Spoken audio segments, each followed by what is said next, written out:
How's it going, everyone?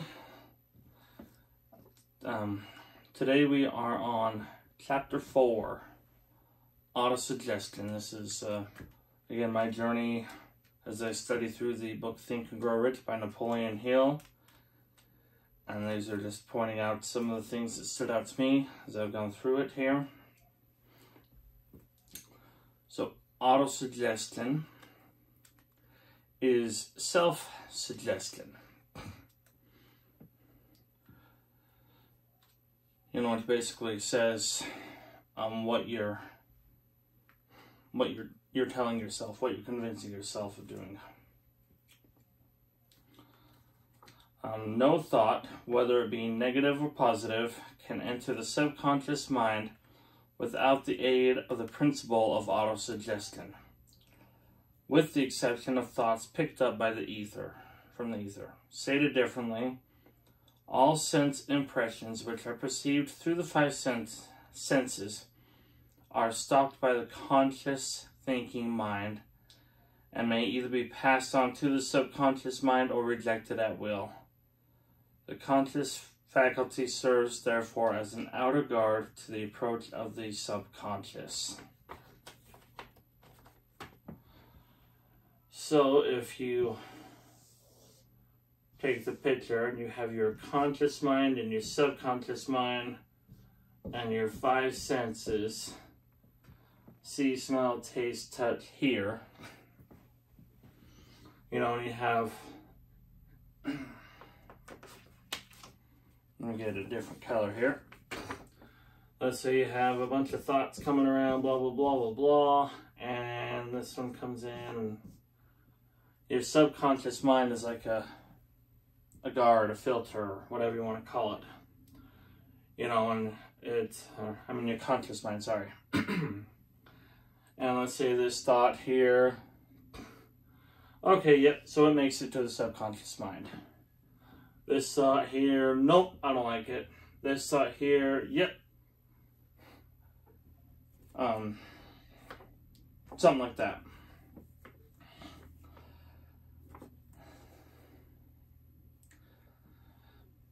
Let's see here. Nature has built man that he has absolute control. Absolute. 100% control over the material which reaches his subconscious mind through the five senses. So we humans have 100% control of what makes it down here to the subconscious mind.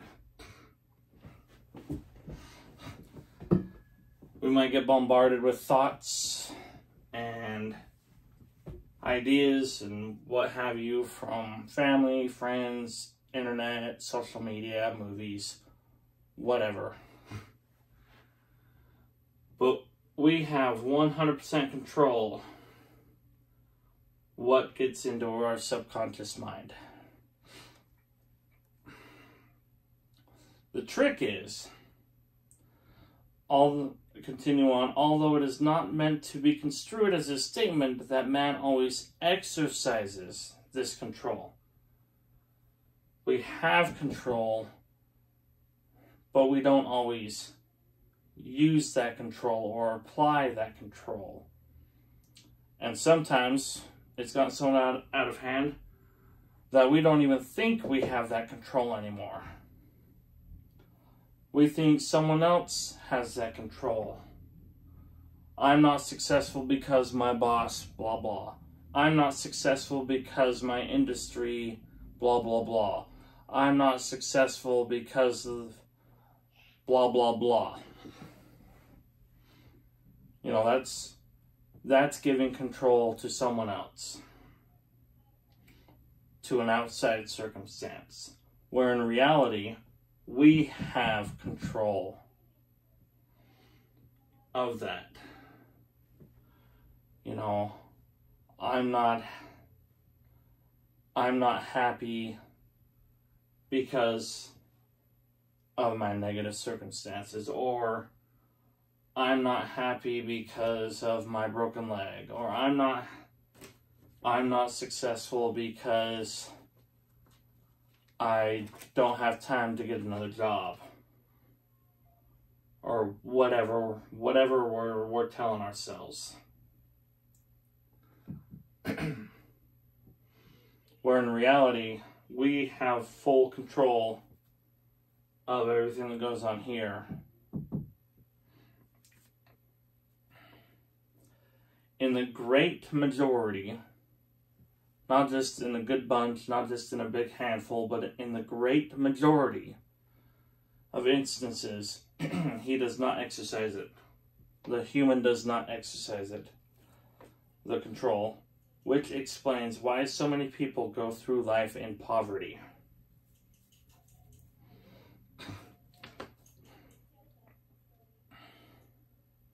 Recall what has been said about the subconscious mind resembling a fertile ground.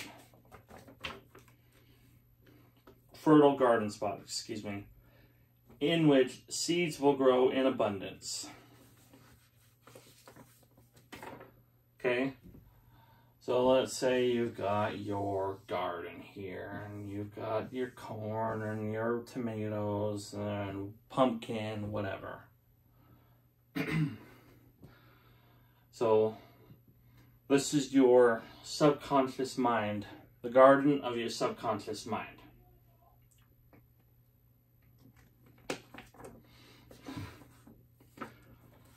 Now, something's going to grow here. What grows here is up to us.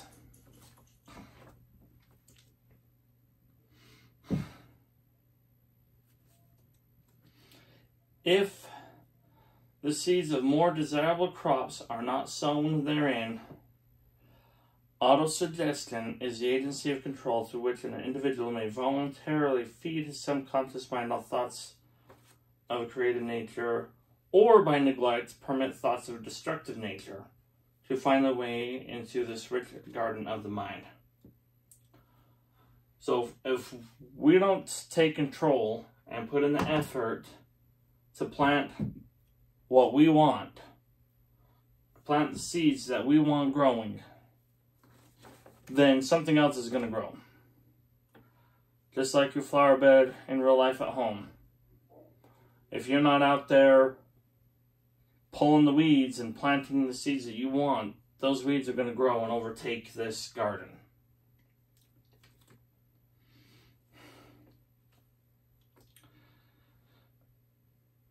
Let's see here.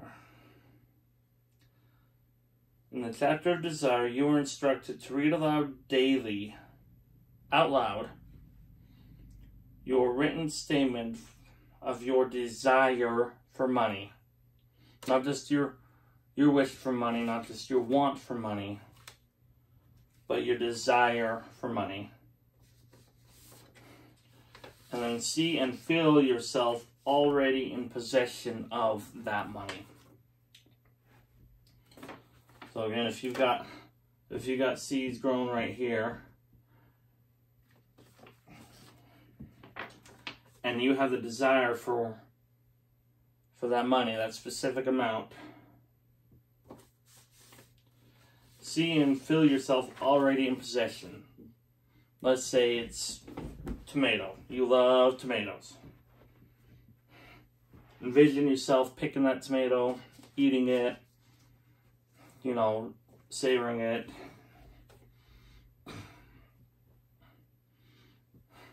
You gotta vision yourself already in possession of that desire.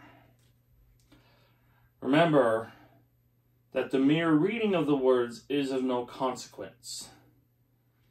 So if you have a desire for, let's say, $1 million. I desire $1 million. That's not gonna do nothing. If that's that thought right here, your conscious mind is gonna go, well, he's not putting a whole lot of effort or taking it seriously, so neither are we. Goodbye. But if you're reading it, unless you mix emotion or feeling with your words, you're like, I desire $1 million. You know, if you have real emotion behind it, then that same thought was like, oh, he really wants this. He's putting some serious thought and effort into it. Okay, sounds good. We're going to do the same. Plain, unemotional words do not influence the subconscious mind.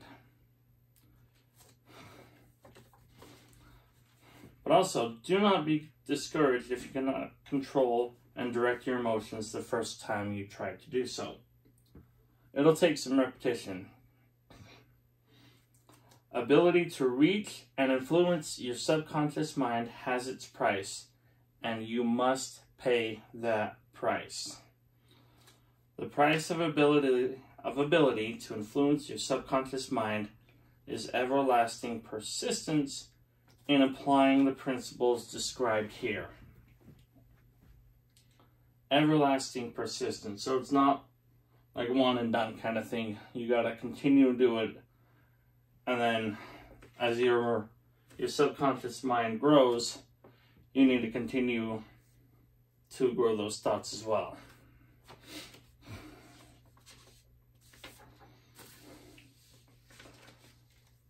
Where failure is experienced, it is the individual, not the method, which has failed.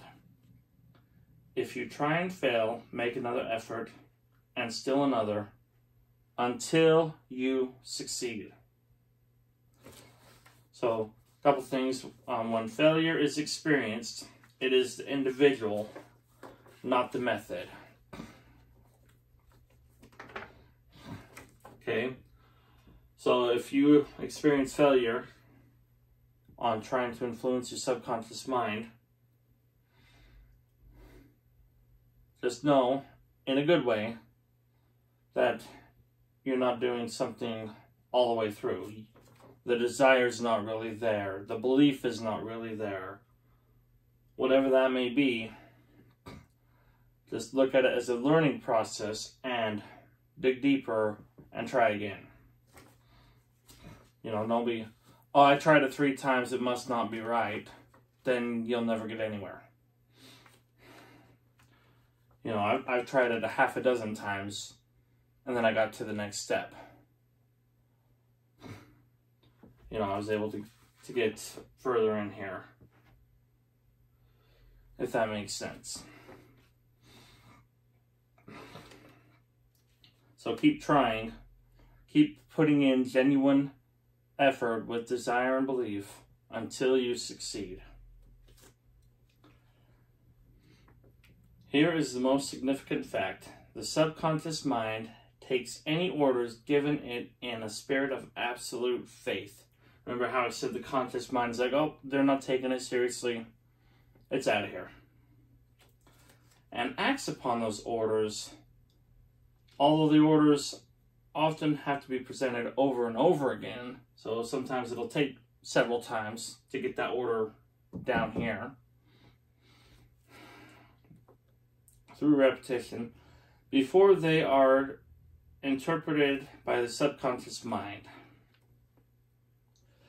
Consider the possibility of playing a perfectly legitimate trick on your subconscious mind by making it believe, because you believe it, that you must have the amount of money you are visualizing, that this money is already awaiting your claim, that the subconscious mind must hand over to you practical plans for acquiring the money which is yours.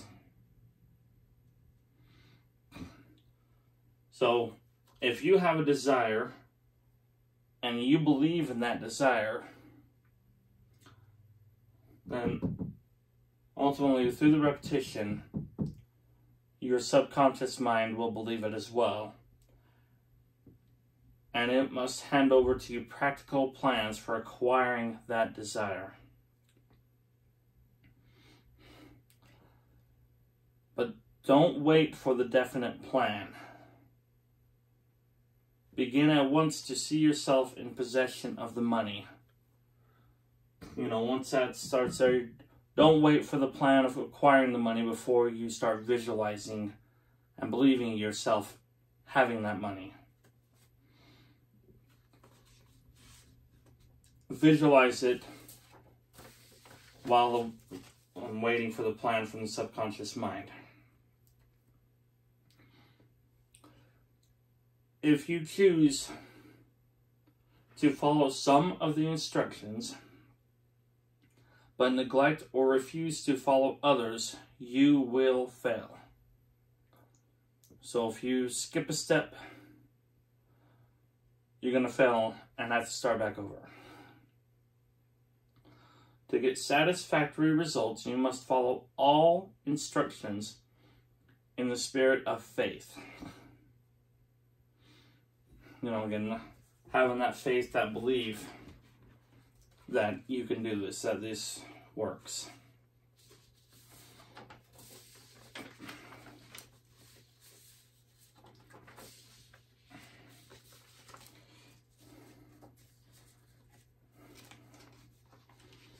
And kind of going along with the note of repetition and following instructions, it says here, after you have read the entire book, come back to this chapter and follow it in spirit and in action.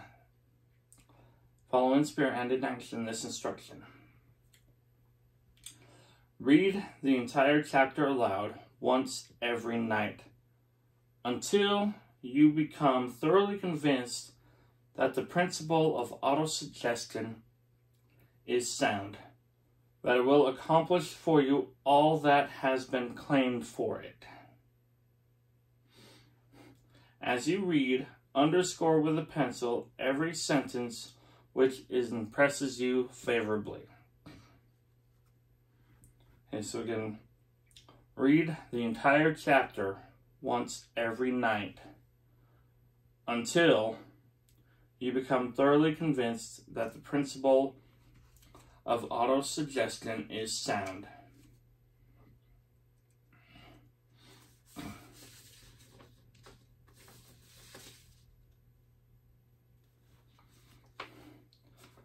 Just my thoughts, and like we said, going back and forth, you know, it'll take several times for that thought to get through your conscious mind, then down into your subconscious mind. And as you read this chapter, as you read the book and read this chapter over and over again, you'll have a deeper meaning, deeper understanding of what you're reading. You know, for me again, you know, let's say I read it the first time and I got 10 things out of it. Oh, sorry, that's kind of dark. Let's get not very visible. Let's grab another color here. So as you read this over and over again, you're going to learn something new every time, if you're open-minded. You know, as we talked about that before. So let's say, you know, I read it the first time and I got 10 things out of it. Okay. Second time, I got 15 things out of it. Let's say the third time, I got 30 things out of it, kind of thing. And also each time I read it, I understood these 10 things better. They made more sense. Then I understood these 15, which again helped me understand these 10. Then these 30, which understand these 10, these 15. So every time I read it, I get a better understanding and I learn something new.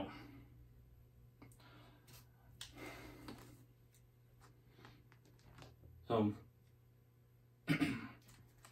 those are the things that stood out to me for this chapter. We will see you on the next one.